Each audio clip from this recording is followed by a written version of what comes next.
So today's topic is DOS, denial of service. Okay. So sometimes क्या होता है, जैसे आप किसी कंपनी के अंदर काम कर रहे हो, ठीक है, लाइक आप एक फॉरेंसिक इन्वेस्टिगेटर हो और आपको किसी कंपनी को प्रोटेक्ट करना है, ठीक है। सो उस केस में अटैकर्स क्या करते हैं, जब आपने याद होगा जब हमने पढ़ा था एडमिनिस्ट्रेटिव इन्वेस्टिगेशन, तो उसके अंदर हमने डिस्कस किया था कि कोई भी कंपनी का एम्प्लॉय इंटरनल या एक्सटर्नल बेस की हेल्प से आपकी कंपनी के ऊपर अटैक कर सकता है, जिसकी वजह से उसका पूरा सर्वर डाउन हो सकता है, right.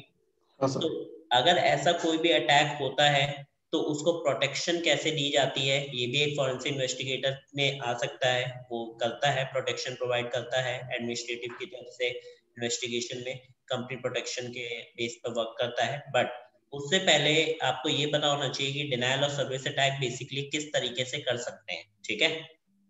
Yes sir.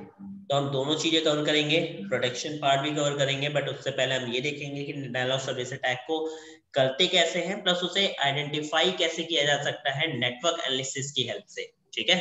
Okay sir. तो यहाँ पे नेटवर्क एनालिसिस का भी एक पार्ट कवर होगा आपका, जिसमें हम स्कैनिंग मतलब कैप्चरिंग के थ्रू ये पता करेंगे कि उस पर्टिकुलर नेटवर्क में कोई डीओएस अटैक हो भी रहा है कि नहीं। Clear? Yes sir. Okay, so denial of service होता क्या है पहले ही समझ लेते हैं। Denial of service DOS is a type of attack on a service that disputes it's normal function and prevent other users from accessing it. यहाँ पे क्या है, डिनायल ऑफ सर्विस अटैक क्या काम करती है, एक टाइप की सर्विस है, अटैक सर्विस है, जिसमें कोई भी सर्विस के ऊपर डिस्प्यूट क्रिएट किया जाता है, जिससे नॉर्मल फंक्शन जो है वो काम करना अलग तरीके से स्टार्ट कर देते हैं या स्टॉप हो जाते हैं या कॉन्फ्लिक्ट क्रिएट हो जाता है उनके अंदर, जिसकी वजह से अदर यूजर जो है वो उसे एक्सेस ना कर पाए, ठीक है। ये अटैक सबसे ज्यादा जो परफॉर्म होता है वो वेब सर्वर्स के ऊपर होता है या वेब एप्लीकेशंस के ऊपर होता है। तो वेब सर्वर्स में किसी भी कंपनी का सर्वर आ सकता है, या फिर आपके पर्टिकुलर नॉर्मल सर्वर्स भी आ सकते हैं, आपके राउटर्स आ सकते हैं, any type of device which is having a type of a server, like server facility जिसके पास है, हम उसके ऊपर इस अटैक को परफॉर्म कर सकते हैं, ठीक है। सो वेब सर्वर जितने भी हैं उनके पास भी आपकी क्या होते हैं, सर्विसेज होती हैं, यानी सर्वर्स हैं, तो हम सर्वर्स के ऊपर क्या कर सकते हैं, अटैक कर सकते हैं। The most common target of DOS attack is an online such as a website. True attack can also be launched against networks, machines or even a single program. हम इसको किसी भी मशीन पे कर सकते हैं, नेटवर्क पे कर सकते हैं, या फिर हम वेबसाइट पे कर सकते हैं, या एक केवल सिंगल प्रोग्राम के ऊपर भी इसको परफॉर्म कर सकते हैं। Clear? Yes sir.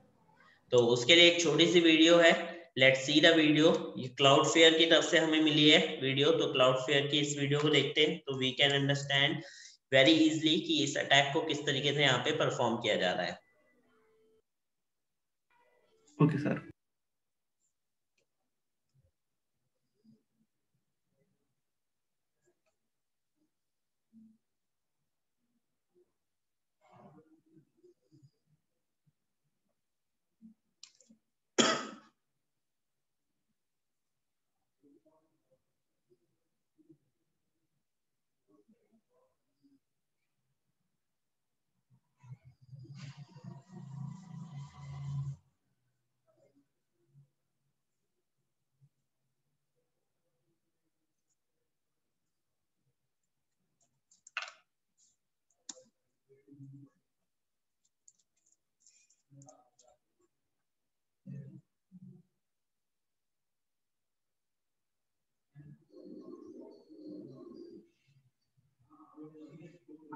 You run a successful business through your e-commerce platform. Sales are at an all-time high, costs are going down, and all your projection charts are moving up and to the right. One morning, you wake up and log into your site's analytics platform to check on current sales and see that nothing is sold recently. You type in your URL only to find that it is unable to load. Unfortunately, your popularity may have made you a target of a DDoS or distributed denial of service attack, a malicious attempt to disrupt the normal functioning of your service. There are people out there with extensive computer knowledge whose intentions are to breach or bypass internet security. They want nothing more than to disrupt the normal transactions of businesses like yours. They do this by infecting computers and other electronic hardware with malicious software or malware. Each infected device is called a bot. Each one of these infected bots works together with other bots in order to create a disruptive network called a botnet. Botnets are created for a lot of different reasons, but they all have the same objective: taking web resources like your website offline in order to deny your customers access. Luckily, with Cloudflare, DDoS attacks can be mitigated, and your site can stay online no matter the size, duration, and complexity of the attack. When DDoS attacks are aimed at your internet property, instead of your server becoming deluged with malicious traffic, Cloudflare stands in between you and any attack traffic like a buffer. Instead of allowing the attack to overwhelm your website, we filter and distribute the attack traffic across our global network of data centers using our Anycast network. No matter the size of the attack, Cloudflare Advanced DDoS Protection can guarantee that you stay up and run smoothly. Want to learn about DDoS attacks in more detail? Explore the Cloudflare Learning Center to learn more.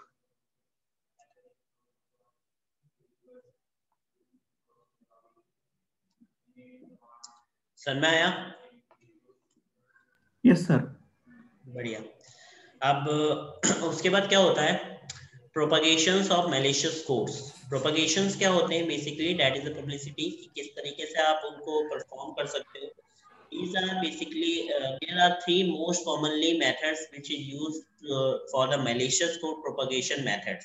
ठीक है, कौन कौन से? सबसे पहला है central source propagation, दूसरा है बैक चेनिंग प्रोपगेशन, तीसरा है ऑटोनोमस प्रोपगेशन। तीनों में डिफरेंस क्या होता है ये आपको बता देता हूँ। सबसे पहले सेंट्रल सोर्स प्रोपगेशन किस तरीके से काम करता है कि आपने एक सेंट्रल पॉइंट लिया, उस सेंट्रल पॉइंट की हेल्प से आप डिफरेंट मशीन, जैसे आपके पास आप एक सेंट्रल पॉइंट हो गए एंड आपके पास जितनी मशीन रखी है आप उन सबके ऊपर अटैक करे जा रहे हो अपनी मशीन से। This is called as a central source propagation. ठीक है। बैक चेनिंग प्रोपगेशन का मतलब ये होता है कि आपने किसी एक सिस्टम को बैक चेन बनाया, यानी जैसे कि हमने मेलवेयर एनालिसिस में क्या किया था, पूरे एक सिस्टम का एक्सेस दिया था और उस सिस्टम के थ्रू अगर मैं वहां के कंपनी के डिफरेंट सिस्टम्स के ऊपर अटैक करना स्टार्ट कर दूं, that is called as a back chaining propagation. ठीक है, क्लियर? अब यहाँ पे ऑटोनोमस प्रोपगेशन किस तरीके से काम करता है? यहाँ पे हम क्या करते हैं, कोई भी एक एक्सप्लॉइट क्रिएट करते हैं जिसके थ्रू हम मैलिशियस कोड सेंड करके उसको वल्नरेबल करते हैं, देन उसके बाद उस सिस्टम के ऊपर अटैक करना स्टार्ट कर देते हैं, या फिर उससे एक प्रॉपरली एक ऑटोमेट टूल वहां पे इंस्टॉल कर देते हैं उसके सिस्टम पे, जिसकी वजह से वो सिस्टम जो है बाकी सिस्टम्स पे ऊपर अटैक करना स्टार्ट कर देगा। That is called a autonomous propagation. ठीक है। So if we are talking about a central propagation, it requires central source where the attacker toolkit is installed. When the attacker exploits that vulnerability machine or vulnerable machine, it opens the connection on the infected system, listening for the transfer. File transferring mechanism that is used for transferring malicious code, that is toolkit, is normally HTTP, FTP and RPC. Different types के हमारे पास ports होते हैं, जैसे सबसे ज्यादा जो ये काम करते हैं सेंट्रल वाले, वो HTTP के ऊपर, FTP के ऊपर या RPC पोर्ट के ऊपर हम एक्टिवेट करते हैं। दूसरा होता है back chaining propagation. Now what is that? Back chaining propagation requires attack toolkit installed on attackers machine. When an attacker exploits the vulnerable machine, it opens the connection on infected system, listening for the file transfer. Then the toolkit is copied from the attacker. Once toolkit is installed in an infected machine, it will search for other vulnerable systems and the process continue. तो यहाँ पे क्या होता है कि हर एक system हर एक दूसरे सिस्टम के बैक चेन लेने पे लग जाता है, तो this is called a back chaining propagation. ठीक है। Now, autonomous propagation, that is in this process the attacker exploit and send malicious code to the vulnerable system. The toolkit is installed and search for the vulnerable system, like unlike उसकी तरह नहीं, जैसे कि आपके central source propagation में it doesn't require any central point or planning toolkit for the own system. तो हमें यहाँ पे किसी अपने ओन सिस्टम के ऊपर हमें इंस्टॉल करने की नीड नहीं है, डायरेक्टली किसी को एक्सप्लॉइट करके उसका एक्सेस लेके उसके ऊपर क्या कर सकते हैं, इसको परफॉर्म कर सकते हैं। तो this is called as a autonomous propagation method. Clear? Yes sir. Now अब आते हैं कि इसको अटैक कैसे करते हैं। तो कई बार क्या होता है, अटैक करने में यहाँ पे यूज होता है सिंक्रोनाइजेशन फ्लडिंग अटैक। फ्लडिंग का मतलब होता है बाढ़ लाना। तो हम बाढ़ किस चीज के लाएंगे? हम पैकेट्स की बाढ़ लाएंगे। ठीक है। तो synchronisation flooding attack using Metasploit. Metasploit के थ्रू हमें क्या करना है, अटैक को परफॉर्म करना है, जिसके लिए अटैकर मशीन हम यूज करने वाले काली एंड विक्टिम मशीन जो हम यूज करने वाले हैं दैट इज विंडोज 7। टूल जो हम यूज करेंगे that is Nmap and Metasploit. दो टूल है हमारे पास जिनको हमें यूज करना है। कमांड्स हम nmap यूज करने वाले हैं और अपना मेटास्प्लॉइट, ठीक है। तो किस तरीके से करेंगे, तो I am just going to connect my another machine, so I will show you the practical part.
Okay, screen दिख रही है आपको मेरी?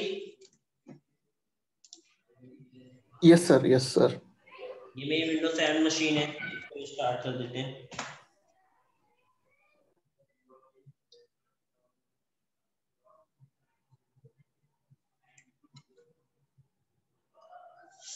नाउ अब सबसे पहले आपको करना क्या है, हमें चेक करना है कि इसकी आईपी क्या है। तो firstly you will check the connection, both are on the same network or not. तो इसको भी बीच पे डाल देते हैं। अभी तो यहाँ पर हमारे पास मशीन है, directly we can check the IP address of that particular machine. क्या हुआ? अच्छा, कोई बात नहीं।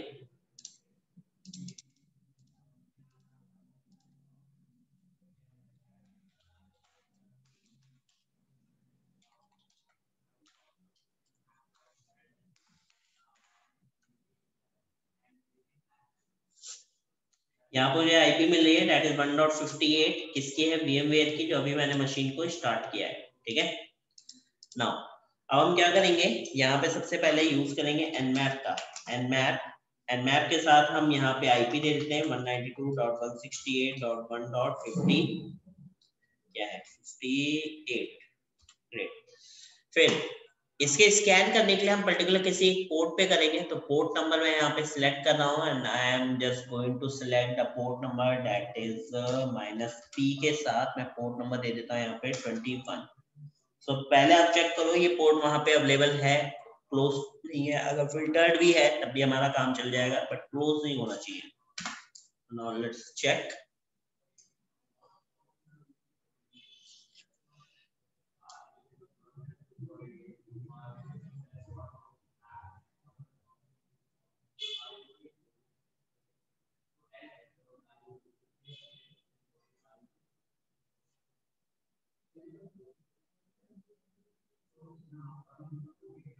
ओके, सो यहाँ पे रिजल्ट में मुझे मिला है FTP 21 port number is filtered port, great. तो मुझे यहाँ पे सर्विस मिल रही है बट फिल्टर्ड है, इट्स ओके, हमारा काम हो जाएगा, फिल्टर्ड है तब भी। अब हम यहाँ पे यूज करेंगे कौन सा, क्या यूज करने वाले हैं, अपना मेटास्प्लॉइट फ्रेमवर्क। तो मेटास्प्लॉइट फ्रेमवर्क से पहले अपना डेटाबेस कनेक्ट कर देते हैं, MSF DB start। Okay sir. MSF DB now, MSF console।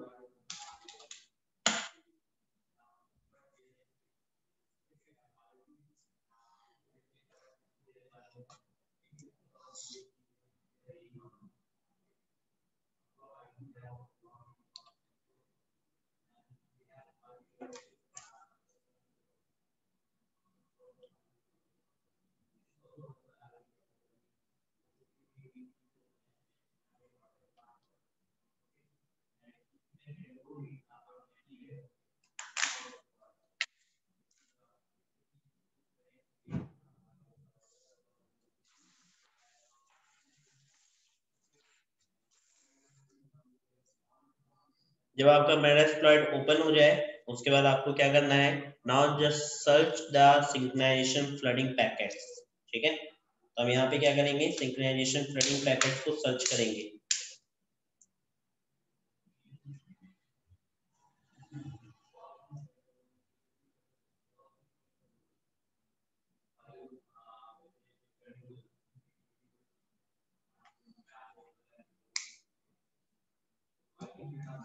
कैसे सर्च करना है, just a simple thing, use the command that is search, और यहाँ पे हम करेंगे SYNFLOOD sink flood.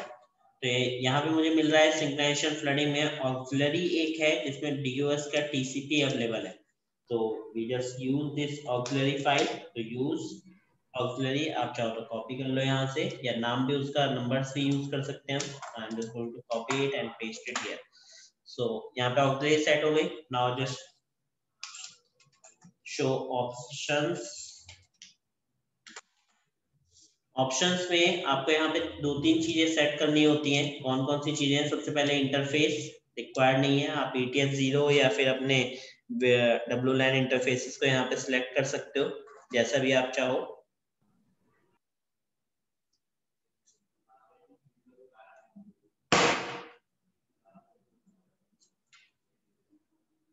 Numbers, are host, आपको आर होस्ट यहाँ पे सेट करना है, तो हम आर होस्ट यहाँ पे सेट कर देते हैं। सेट आर होस्ट क्या है, 192.168.1.58, this is my R host. Okay, R port 80 set है, हमें इसे क्या करना है, 21 पे सेट करना है, तो आर पोर्ट सेट कर दो, क्योंकि हमने कौन सा अटैक ले लिया, port number 21। Enter. S host, अच्छा देखो एस होस्ट क्या होता है, बेसिकली आपका ये स्पूफेबल सोर्स एड्रेस होता है। ये अगर आप सेट नहीं करोगे तो ये समथिंग एल्स रैंडमाइज लेगा, अदरवाइज आप जिसका भी आईपी एड्रेस सेट कर दोगे, जैसे कि कंपनी के अंदर एक कोई पर्सन है, उसकी जगह पे आप चाहते हो कि वो अपना ना दिखा के या किसी और की तरफ से अटैक आ रहा है, उसके सिस्टम से अटैक करने के लिए, तो आप इसमें एस होस्ट सेट कर सकते हो। इस टाइम पे मैं जो एस होस्ट सेट करने वाला हूँ वो पर्टिकुलर अपनी ही मशीन का करूंगा। तो firstly I will check the IP address, ताकि हम आइडेंटिफाई कर पाए कि यहाँ से पैकेट्स जा रहे हैं। ठीक है,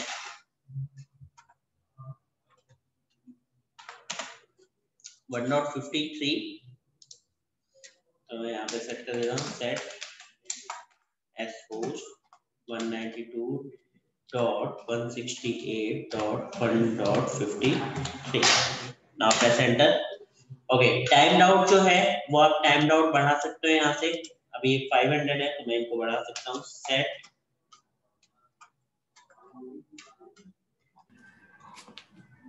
टाइम्ड आउट दैट इज 3000। ना एक बार शो ऑप्शंस करके बाकी सारे कमांड देख लेते हैं सही सेट हुए कि नहीं। तो मेरा आर होस्ट सेट हो चुका है, ठीक है, मेरा आर पोर्ट सेट हो चुका है, एस होस्ट सेट हो गया है, और आपके नंबर पैकेट भी सेट है, और टाइम्ड आउट 3000 हो गया है। बढ़िया। अब हम यहाँ पे करेंगे रन। रन से पहले कुछ चीजें आप देख लो। सबसे पहले तो यहाँ की यूटिलिटीज चेक कर लेते हैं। तो सिस्टम मॉनिटर में चले जाओ आप, यूटिलिटी सेक्शन में, and now you can check here कि यहाँ पे बहुत परफॉर्मेंस में बहुत रेयर यूज हो रहा है। रिसोर्स मॉनिटर ओपन कर लेते हैं इसका।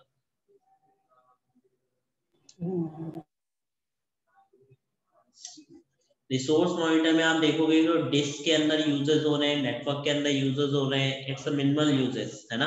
अभी स्कैन हमारा परफॉर्म नहीं हुआ है, बहुत रेयर टाइप की चीजें यहाँ पे क्या हो रही है, यूज हो रही है नेटवर्क के अंदर। क्लियर। मेमोरी जो भी है हमारी वो भी काफी जितनी यूज होनी चाहिए स्पेसिफिक उतनी ही यूज हो रही है। सीपीयू हमारा जो है वो कुछ 0% या 3% भी यूज हो रहा है। जो हमारी डिस्क है वो कुछ 0 के बीच पे यूज हो रही है, वैसे हमारे नेटवर्क में 0 के बीच पे यूज हो रहा है। ठीक है, नाउ अब हम यहाँ पे क्या करेंगे, स्कैन स्टार्ट करेंगे। उससे पहले एक नया टैब ले लो, वहां पे ओपन कर लो वायरशार्क अपना।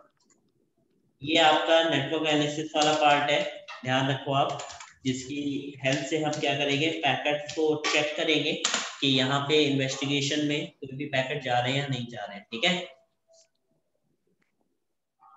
मैंने यहाँ पे ओके कर दिया, ETS 0 पे, स्कैनिंग यहाँ पे स्टार्ट हो गई है।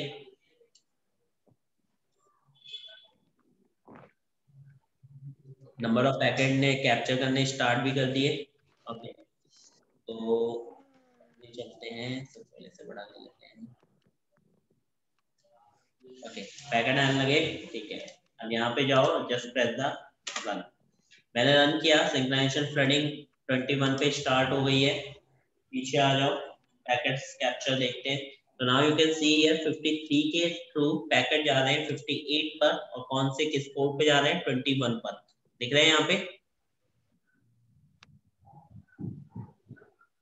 हाँ दिख रहे। ओके, अब हाँ यहाँ सिस्टम पे आ जाओ, and now you can see here कि डिस्क जो है वो जहाँ पे 0% यूज हो रही थी, अब डिस्क का साइज धीरे धीरे इंक्रीज हो रहा है।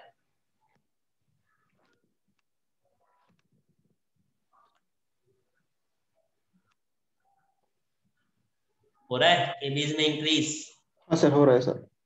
है ना, कम हो रहा है, इंक्रीज हो रहा है, फिर increase. It will take few time, थोड़ा सा टाइम लेता है, ज्यादा टाइम हम चलाएंगे तो ये हैंग भी हो जाएगा अभी। Okay sir. अच्छा, इस कमांड को जो भी हमने यूज करे हैं, इनमें आप एक चीज ध्यान रखो, जब भी हम यूज करते हैं तो उस केस में आपके दोनों like attacker system and victim system दोनों इफेक्ट होते हैं यहाँ पर, ठीक है। Okay sir. तो अगर अटैकर सिस्टम अच्छा नहीं है तो अटैकर सिस्टम भी क्रैश हो सकता है। Always remember. नाउ ग्राफ देख लो आप, कितना ज्यादा डिस्क का ग्राफ इंक्रीज होके चल रहा है ना। हाँ सर। बढ़िया। तो यहाँ से मुझे डिस्क का वो पता चला कि चेंजेस आ रहे हैं। ओके, मैं एक काम करता हूँ, इसे रोक देता हूँ अटैक को, Ctrl+C, ठीक है, अटैक रोक दिया। अब मैं यहाँ पे थोड़े से चेंजेस हम करेंगे शो ऑप्शंस में। हम यहाँ पे जो पोर्ट है बस वो चेंज कर देंगे। पोर्ट इस बार हम लेंगे अपना 80, ना कि 21, ठीक है। हम 80 पोर्ट के साथ स्कैन को स्टार्ट करेंगे, मतलब ये जो रन होगा ये किस पे होगा, पोर्ट नंबर 80 पे। तो हमने रन किया, नाउ अपने पैकेट कैप्चरिंग पे आ जाते हैं। 53 के थ्रू 58 पे स्कैन हो रहा है, जिसमें 80 पोर्ट के ऊपर हम क्या कर रहे हैं, अटैक कर रहे हैं। Now let's go and check the process यहाँ पे।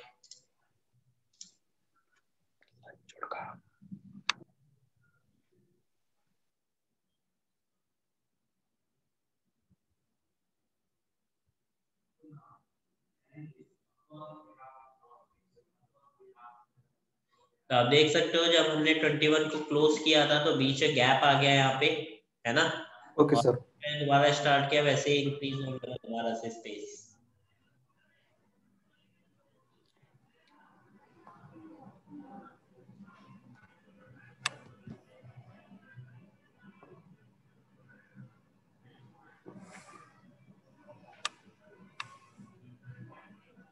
ये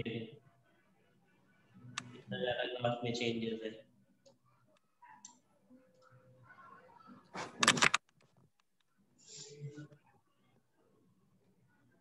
अनवांटेड स्पेस जा रहा है, देख लो, चीजें चल भी नहीं रही है।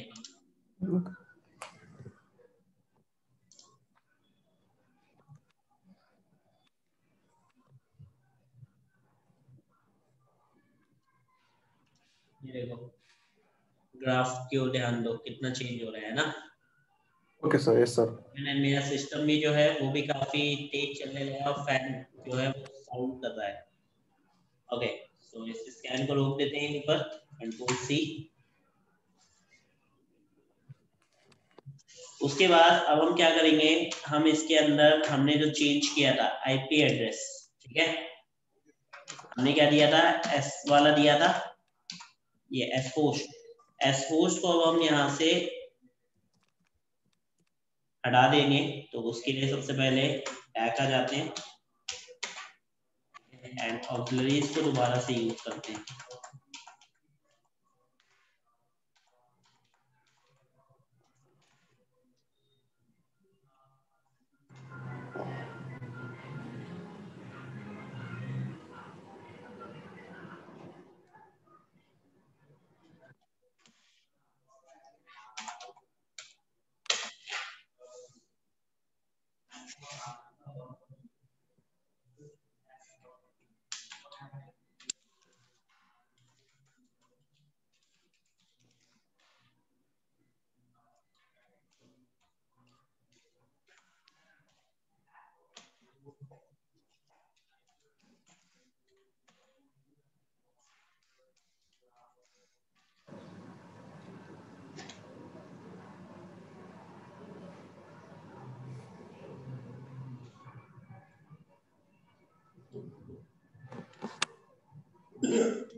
ओके, एस हो शिल्पा हम सेट नहीं करेंगे, वो एल्स रेंडमाइज अपने आप लेगा। और ना, और हमें कुछ सेट नहीं करना है, जस्ट रन कर देते हैं।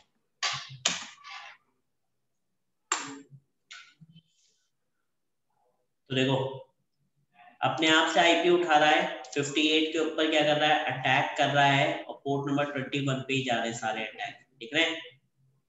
कोई भी इसने आईपी उठा ली रेंडमाइज करके, और उस आईपी के थ्रू अटैक परफॉर्म कर रहा है। लुक एट हियर,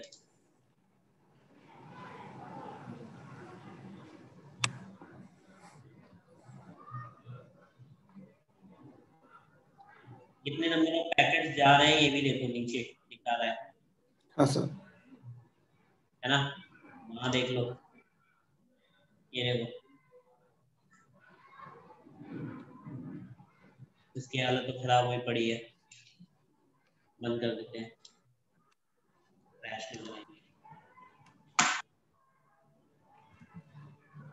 ओके, तो यहाँ पे स्कैन हमारा रुक गया, ठीक है। अब हमें क्या करना है, ये तो हो गया पहला तरीका जिसके थ्रू आप स्कैन करते हो, ठीक है। दूसरा आपके पास एक और है जिसमें हम क्या करेंगे, सिंक्रोनाइजेशन फ्लडिंग अटैक करेंगे, बट डिफरेंट टूल के थ्रू। तो हम यहाँ पे बैक ले लेते हैं और QUIT क्विट कर देते हैं इसको, clear.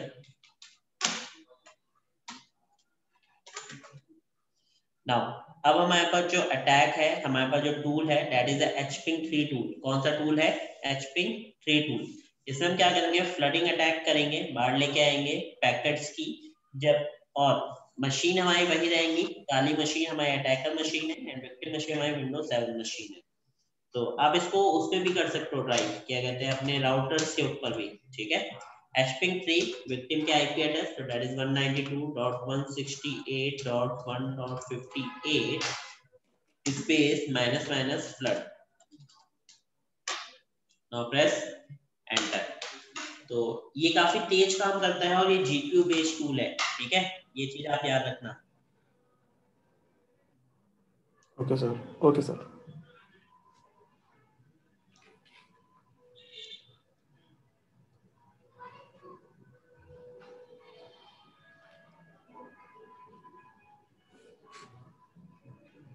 Now you can see कि यहाँ पे पैकेट जा रहे हैं किसी भी आईपी से। अच्छा एक मिनट,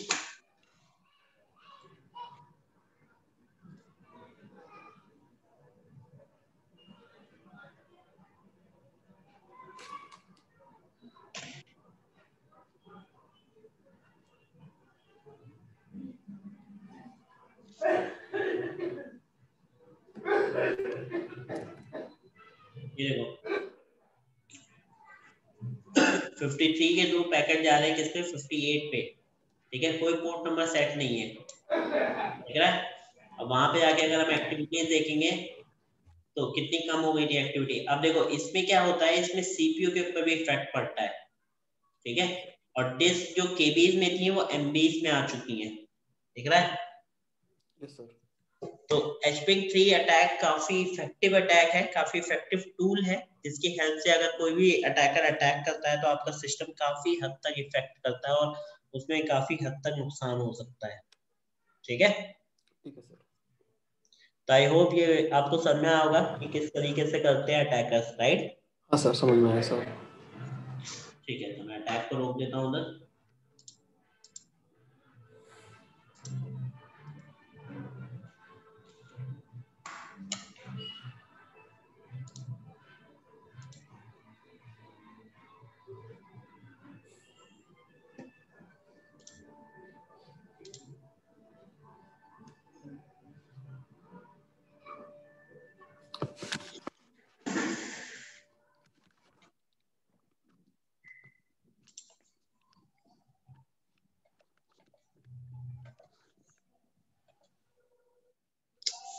नाउ सो वहां पे क्या था हमने ये वाला परफॉर्म किया था, ये लिख के सारे, ठीक है, commands.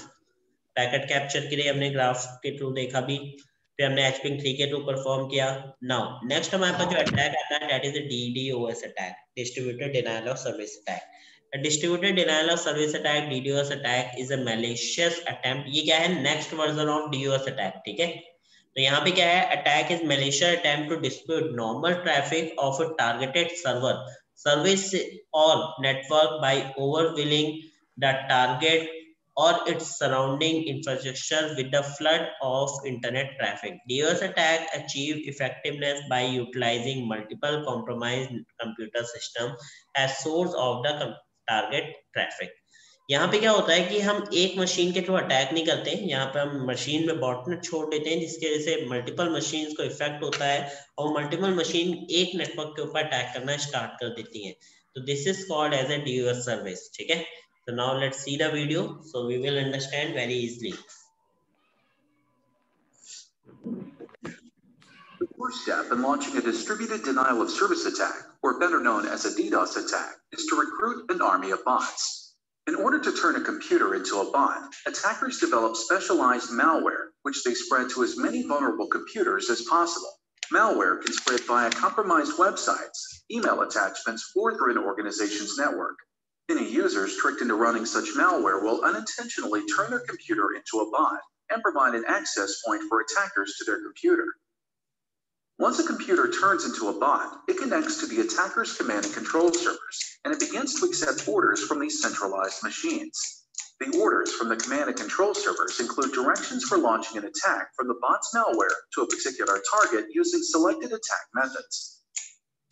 An army of bots is named a botnet and usually consists of thousands of bots.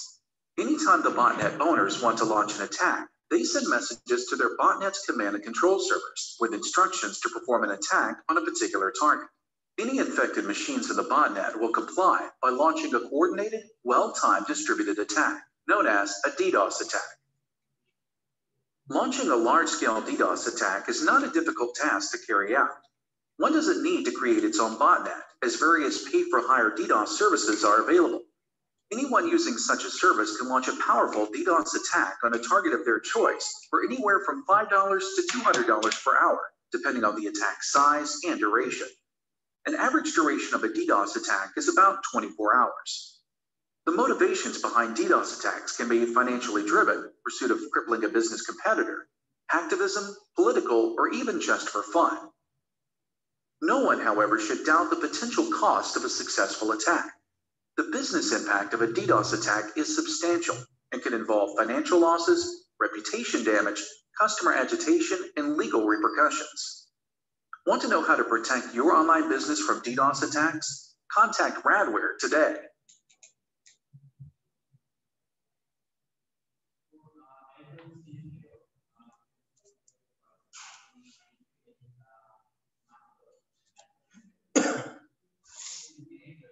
Clear हुआ? हाँ सर। ठीक है, अब DDoS का एग्जाम्पल जो है प्रैक्टिकल पार्ट वो हम शुभरंजन जी कल अपना कवर करेंगे बिकॉज मशीन काफी वो गर्म हो गई है, ठीक है। सर मंडे सर, कल सर मंडे का सर। हाँ मंडे कवर करेंगे, ठीक है। तो मंडे हम आगे का पार्ट देखते हैं और उसके थ्रू हम क्या करेंगे, फिर DDoS अटैक को अपना परफॉर्म करेंगे, ठीक है। तो सर डेफिनेटली सर, श्योर। ठीक है, तब तक आप इसकी प्रैक्टिस कर लेना चाहो तो, ठीक है।